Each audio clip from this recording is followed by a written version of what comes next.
Tahun 2020 kemarin banyak sekali yang mengalami kebangkitan spiritual. Bagi kalian yang penasaran apa saja tanda-tanda kebangkitan spiritual, kalian bisa cek di video aku yang ini. Sebenarnya, secara energi, kebangkitan spiritual adalah kebangkitan dari energi Kundalini. Kundalini inilah yang membuat kita menjadi mengalami peningkatan kesadaran diri dan kesadaran spiritual, sehingga kita di-upgrade menjadi manusia yang lebih sadar dan bahkan memiliki kemampuan supernatural. Akhir dari kebangkitan spiritual atau Kundalini ini adalah fase tercerahkan yang kalau dalam spiritual Jawa disebut sebagai Manunggaling Kawula Gusti atau menyatunya manusia dengan Tuhan. Bagi kalian yang mengalami kebangkitan spiritual secara alami, kalian patut bersyukur karena di luar sana dan di masa lalu banyak sekali orang yang harus melakukan ritual-ritual menyeramkan dan menyakitkan hanya supaya Kundalini mereka bisa bangkit. Ada juga siswa spiritual yang harus melakukan laku-laku ibadah atau laku spiritual tertentu selama berpuluh-puluh tahun, namun belum tentu Kundalini mereka bisa bangkit. Nah, kalian yang mengalami kebangkitan spiritual secara alami, bersyukurlah karena kalian tidak perlu ritual seram atau menunggu waktu yang lama untuk mengalami fase berharga ini. Sebenarnya, Kundalini itu apa sih? Mengapa Kundalini ini sekarang menjadi begitu penting? Mengapa sering dikaitkan dengan kesadaran murni atau pencerahan dan supernatural? Mengapa sejak 2020 kemarin banyak yang mengalami kebangkitan spiritual? Untuk apa? Apakah ada hubungannya dengan proses evolusi bumi dan Nusantara yang sedang di-upgrade ke dimensi kesadaran yang lebih tinggi?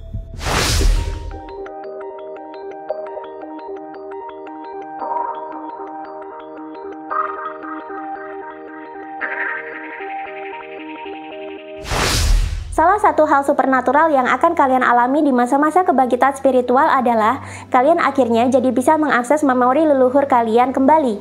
Itu artinya keilmuan, kebijaksanaan, bahkan bakat leluhur kalian pun akan ikut kalian akses dan bisa digunakan di zaman sekarang. Fenomena ini oleh orang sepuh Jawa kerap disebut sebagai manitis. Inilah sebabnya kenapa di dunia ini ada anak yang bisa menjadi supernatural dalam waktu yang cepat tanpa harus berguru selama berpuluh-puluh tahun. Dan uniknya, memori leluhur itu sudah terekam di dalam DNA kita dan tinggal menunggu waktu untuk kita sadari saja. Keilmuan ini tentunya banyak yang bisa kita manfaatkan untuk kehidupan di zaman sekarang. Tapi sisi buruknya, karma-karma leluhur juga biasanya ikut terakses dan biasanya minta untuk diselesaikan atau dituntaskan. Inilah yang seringkali menjadi momok bagi keturunannya. Karena ketika karma ini masih menyelimuti diri keturunannya, maka ini bisa jadi akan mengganggu perkembangan kesadaran keturunannya sendiri. Bahkan jika tidak kuat, bisa menyebabkan gangguan mental dan kejiwaan. Sebab ketika diri kita masih diliputi oleh karma leluhur yang belum tuntas, maka tanpa sadar kita juga ikut mengakses trauma, luka batin, berikut misi-misi leluhur yang belum sempat dituntaskan semasa hidup. Banyak juga yang keluarganya sudah diliputi oleh karma leluhur sejak lahir dan keluarganya cenderung kacau sampai generasi berapapun, tapi yang bersangkutan tidak segera sadar. Bila ini tidak dituntaskan, maka karma tersebut bisa terus berlanjut hingga ke keturunan selanjutnya. Apa sih ciri-ciri dari karma leluhur yang harus segera kita tuntaskan? Apa tandanya bahwa keluarga kita masih diliputi oleh karma leluhur yang meminta untuk dituntaskan? Lalu bagaimana cara kita memutus karma leluhur tersebut dan menjadi diri sendiri seutuhnya? Benarkah jika karma leluhur tidak diputus, maka ia akan berlanjut ke anak cucu kita? Apa hubungannya karma dengan fenomena reinkarnasi dan manitis? Nah, pertanyaan-pertanyaan ini akan aku jawab dan aku bahas dalam online kelas aku tanggal 21 dan 22 November 2022 besok. Dan di online kelas ini, seperti biasa, peserta bisa mendapatkan gratis bimbingan meditasi dan penyembuhan massal dari Pak Didi. Sehingga kalian yang memiliki gejala sakit fisik maupun mental, bisa sekalian healing di online kelas ini. Dan kalian juga akan mendapatkan gratis grup support selama 1 minggu, supaya bisa diskusi dan meditasi bareng sama aku juga. Sayangnya, online kelas ini tidak aku jadwalkan rutin. Jadi, belum tentu akan ada online kelas lagi di bulan depan. Makanya, mumpung ada, yuk join dalam online kelas aku dan kita bareng-bareng meningkatkan vibrasi dan kesadaran kita demi kehidupan yang lebih baik dan lebih bermanfaat. Daftar sekarang juga yuk, baca deskripsi video untuk informasi selengkapnya.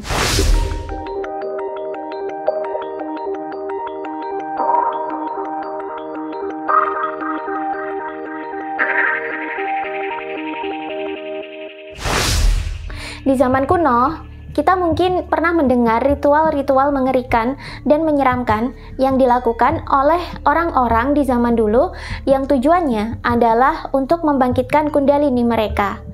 Di era Mesir kuno, ada yang namanya sekolah misteri yang beranggotakan pejabat, bangsawan, cendekiawan, dan kaum elit Mesir lainnya yang melakukan ritual mematikan diri untuk sementara waktu, agar mereka bisa mengalami kebangkitan kundalini sendiri. Ritualnya, biasanya seorang inisiat akan dibaringkan di atas altar, atau dimasukkan ke dalam peti mati, lalu dia diupacarai seperti layaknya upacara kematian umum, dan si inisiat akan dibawa ke pengalaman mendekati kematian oleh guru spiritual mereka atau pemimpin upacara.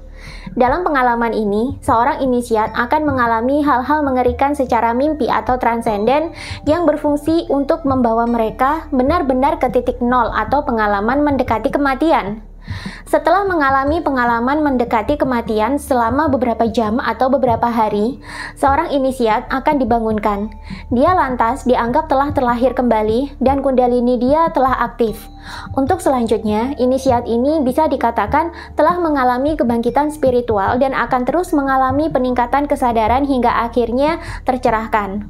Ritual serupa juga pernah dilakukan oleh nabi-nabi dan rasul-rasul besar di masa lalu.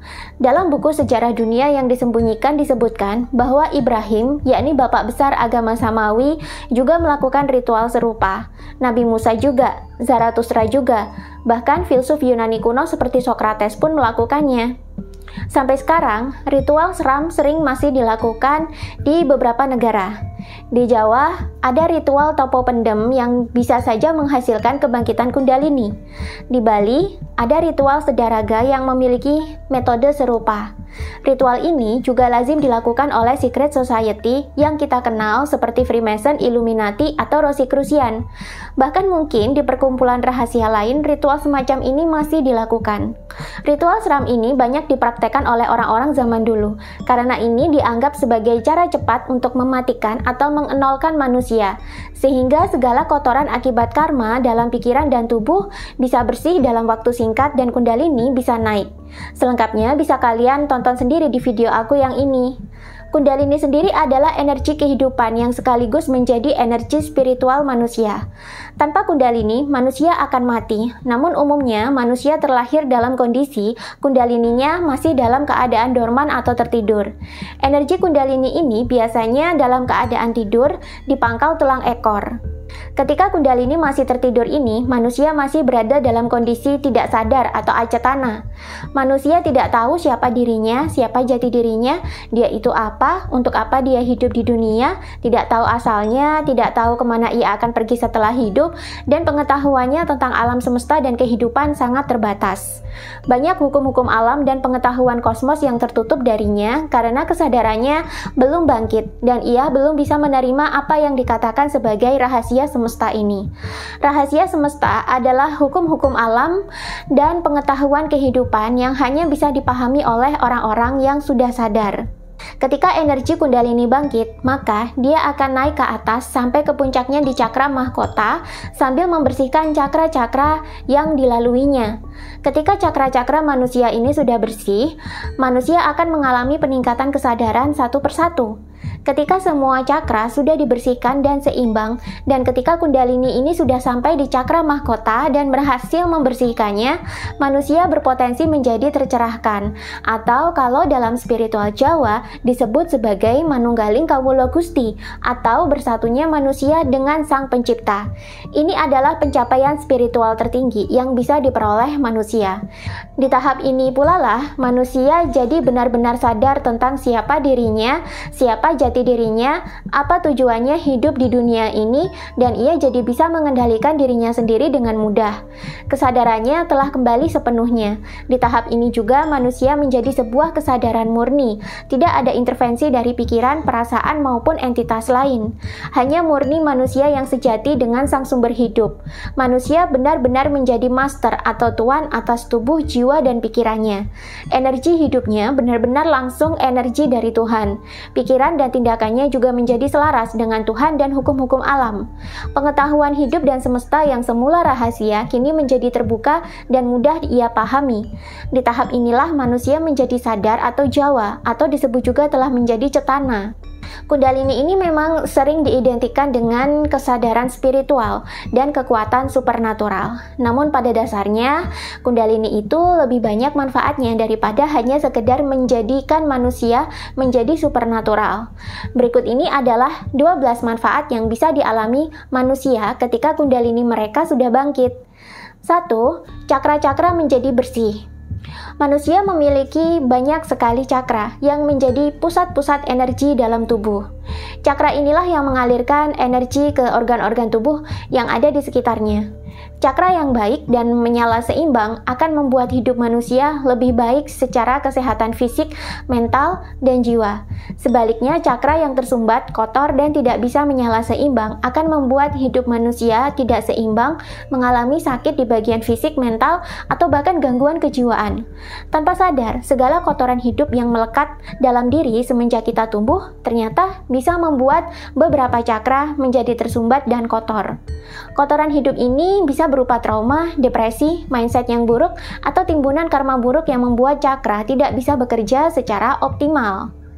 Ketika manusia mengalami kebangkitan Kundalini, maka energi ini akan membersihkan cakra-cakra yang dilaluinya, sehingga manusia menjadi lebih sehat secara mental, fisik, dan kejiwaan. Yang kedua, penyakit-penyakit yang selama ini diderita bisa sembuh dengan cepat. Mungkin beberapa orang sedang mengalami sakit berat atau sakit komplikasi sebelumnya. Mungkin juga sakit ini sangat sulit disembuhkan, bahkan setelah berganti-ganti dokter pun tetap tidak sembuh. Ketika Kundalini sudah mulai bangkit, maka penyakit tersebut akan sembuh dalam waktu yang cepat. Entah sembuh sendiri ataupun pasien akhirnya mendapatkan metode pengobatan yang cocok dalam waktu dekat. 3. IQ, EQ, dan SQ di-upgrade dengan sangat cepat. Pada dasarnya, manusia memiliki 3 jenis kecerdasan, yakni kecerdasan intelektual atau IQ, kecerdasan emosional atau EQ, dan kecerdasan spiritual atau SQ. Selama di era post-World War II, IQ sangat dijunjung tinggi sebagai golden standard dalam menilai kecerdasan manusia. Namun semakin modern peradaban kita, kecerdasan EQ dan SQ juga semakin diperhatikan. Bahkan sekarang mulai banyak sekolah dan perusahaan yang lebih mementingkan untuk menerima murid atau karyawan baru yang kecerdasan emosi atau EQ dan kecerdasan spiritual atau SQ-nya itu tinggi ketimbang mereka yang hanya tinggi secara kecerdasan intelektual atau IQ saja.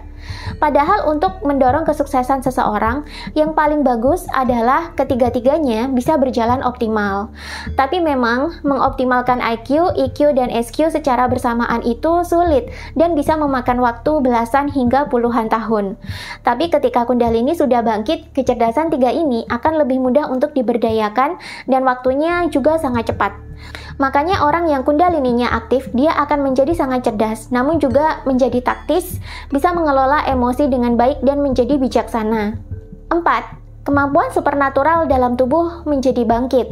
Supernatural di sini berbeda dengan supranatural. Dalam Kamus Besar Bahasa Indonesia, super itu berarti istimewa atau luar biasa. Supra itu berarti di luar diri, sedangkan natural itu berarti alami atau diri sendiri. Orang seringkali menyamakan antara supernatural dengan supranatural karena keduanya dianggap mampu memberikan daya-daya sakti atau kemampuan luar biasa yang tidak dimiliki oleh orang-orang awam. Padahal supernatural itu artinya adalah kemampuan luar biasa pada diri kita yang asalnya adalah dari dalam diri sendiri dan diberdayakan menggunakan ruh atau kesadaran murni kita. Sedangkan supranatural adalah kemampuan kesaktian atau magic atau sihir yang didapatkan manusia dari energi lain dari luar dirinya, bukan dari dalam dirinya sendiri. Kebangkitan Kundalini akan menyebabkan manusia menjadi supernatural karena potensi-potensi diri yang dulu tertidur kini mulai bangkit, disadari, dan diberdayakan. Namun di luar memang banyak orang yang tidak sabar dan hanya ingin mencari kesaktiannya saja secara instan. Mereka lantas menggunakan energi dari entitas lain sebagai pembantu atau kodam sehingga nampak sakti luar biasa. Mereka inilah yang disebut sebagai supranatural dan biasanya sering terjebak dalam pencarian kesaktian yang rawan membuat kesadaran terhambat. 5. Trauma dan depresi sembuh sehingga kualitas hidup menjadi lebih baik. Mungkin ada yang dulu sedang bersusah payah menyembuhkan diri dari trauma dan depresi. Setelah Kundalini bangkit, depresi biasanya langsung sembuh dan traumanya akan berangsur-angsur sembuh satu persatu dalam waktu yang cukup singkat. 6.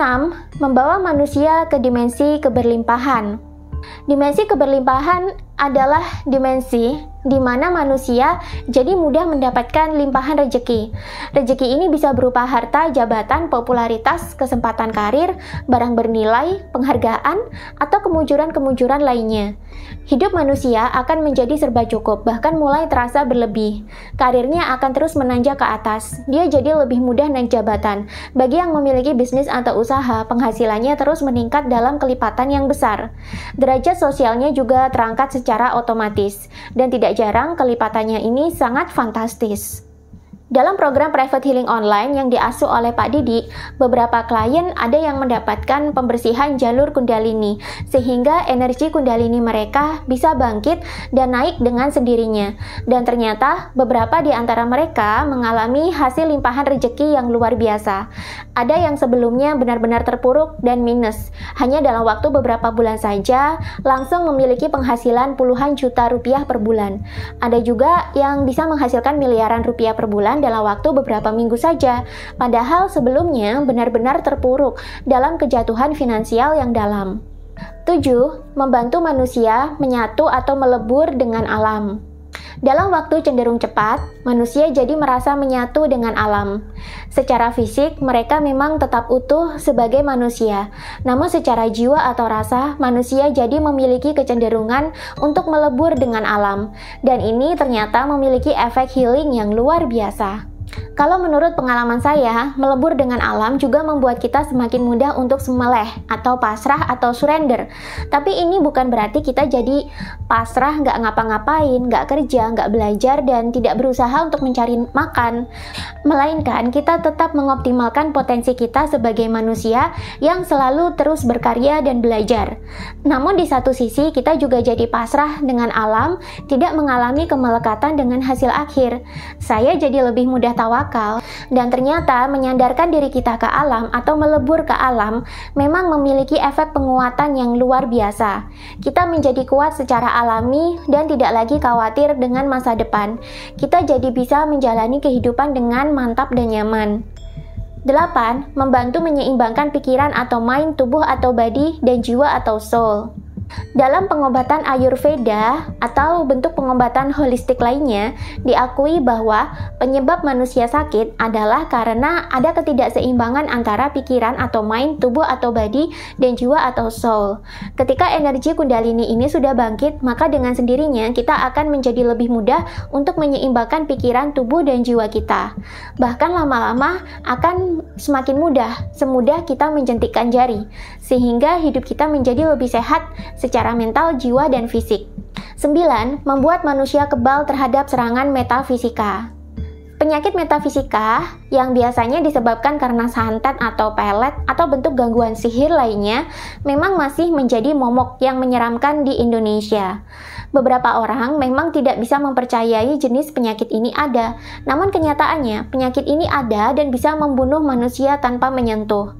Namun, serangan metafisika hingga membuat manusia sakit tidak akan bisa menyerang manusia yang kundalininya sudah bangkit dan memiliki kesadaran spiritual yang sudah tinggi. 10. Menaikkan vibrasi dan frekuensi manusia sehingga memungkinkan manusia untuk berkomunikasi dengan entitas yang lebih tinggi.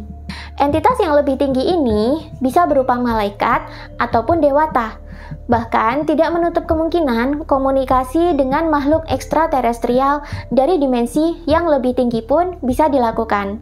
Ketika energi Kundalini ini bangkit, maka kesadaran manusia satu persatu juga meningkat. Di saat itu, vibrasi manusia juga meningkat dan manusia jadi bisa beresonansi dengan frekuensi-frekuensi di dimensi yang lebih tinggi. Semua yang ada di dimensi ini adalah serba energi, vibrasi, dan frekuensi. Tanpa kita sadari, kita ternyata bisa melakukan komunikasi dengan makhluk-makhluk agung tersebut dengan menyamakan vibrasi dan frekuensi kita dengan vibrasi dan frekuensi mereka. Dalam hukum fisika, frekuensi yang sama akan saling beresonansi. Di mana ada frekuensi, maka di situ ada transmisi informasi yang bisa dikirimkan. Jika kalian penasaran lebih lanjut tentang bagaimana prosesnya, komen saja di bawah. Kalau banyak yang request, nanti aku bakalan bikin videonya. 11. Membantu manusia untuk mendapatkan kesadarannya kembali atau tercerahkan. Manusia terlahir dalam keadaan tidak sadar atau acetana. Dia tidak tahu dirinya siapa, jati dirinya bagaimana, tujuan hidupnya apa, asalnya dari mana, dan kemana dia akan kembali setelah tutup usia nanti. Ketika energi Kundalini bangkit, maka perlahan-lahan manusia akan mendapatkan kesadarannya kembali. Ia jadi bisa menemukan jati dirinya. Dia jadi paham apa tujuan dia diciptakan di dunia ini, dan dia juga jadi bisa mengetahui rahasia-rahasia semesta yang selama ini sulit dipahami oleh manusia awam. Kesadaran manusia ini akan kembali secara bertahap seiring dengan peningkatan vibrasi manusia. Puncaknya adalah di tahap pencerahan atau enlightenment atau manunggaling kawula Gusti. 12. Mengantar manusia ke tahap manunggaling kawula Gusti. Di Jawa ada istilah manunggaling kawula Gusti. Di Barat ada istilah enlightenment. Keduanya memiliki makna yang sama. Di tahap ini, manusia akan melebur dengan sekitarnya dan ia mengalami fenomena penyatuan mistik dengan Sang Pencipta.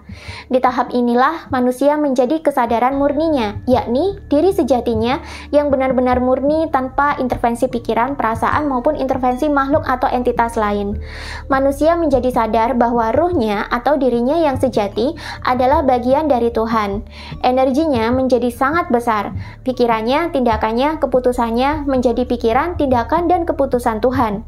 Manusia yang seperti ini juga disebut sebagai manusia yang tercerahkan, dan di tahap inilah manusia sangat sulit ditumbangkan oleh siapapun, sebab vibrasi dia sekarang sudah selaras dengan vibrasi alam semesta yang merupakan cerminan Sang Pencipta.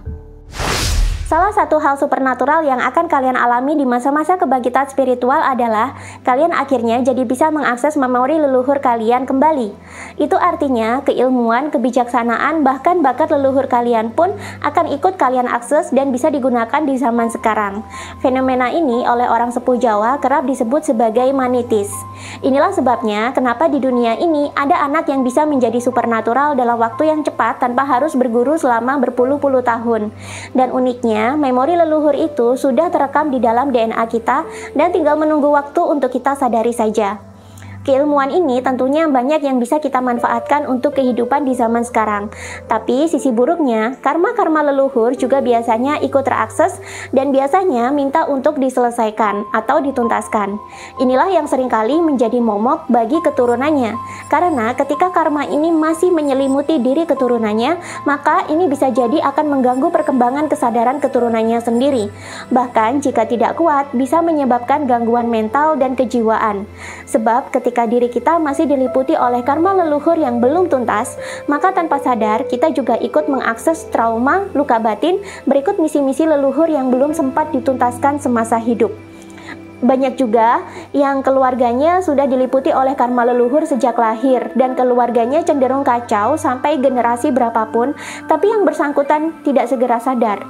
Bila ini tidak dituntaskan, maka karma tersebut bisa terus berlanjut hingga ke keturunan selanjutnya. Apa sih ciri-ciri dari karma leluhur yang harus segera kita tuntaskan?